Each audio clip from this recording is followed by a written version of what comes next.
You know, there in Western society, like you have the bar crawl. Actually, during Ramadan, you can do an iftar crawl because there is an iftar happening every night at a community center, at a masjid, at someone's home. The Islamic holy month of Ramadan begins on May 6th this year, and once again, I find that many of my non-Muslim friends and colleagues still don't really know what it is. So I sat down with Anika Nawabi, Executive Director of the Muslim Community Network, to discuss the basics of Ramadan and its significance to Muslims around the world. We also addressed some common misconceptions, like how many people misunderstand the rules around fasting.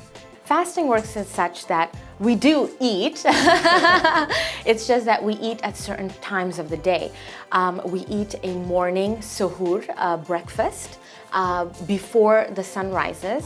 And this is the meal that is supposed to help us go along the entire day until the sun sets. And is every Muslim required to fast for all 30 days, no matter what?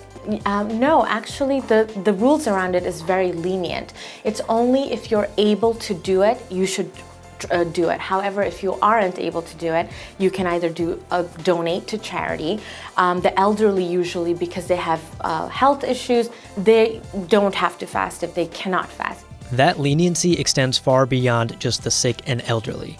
Women who are pregnant or breastfeeding, people who are traveling, and young children are all exempt from fasting. And while fasting is a key part of Ramadan, there is much more to the holy month.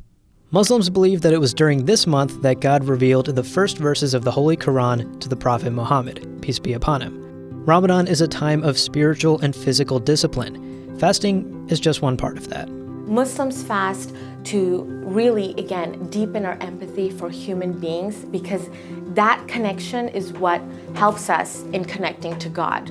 Right, and personally for me, I find that it's a time of self-reflection too. Like, you know, it's the one month of the year where I just like look back at my year, and I tried within that month to, for example, donate more than I normally do, or volunteer my time more than I normally do.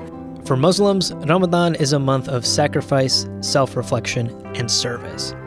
So what are some things non-Muslims can do to be supportive of their Muslim friends and colleagues during this month? One of the things is to just be a little bit sensitive of putting food and eating in front of a Muslim, I would say, is something to be sensitive about.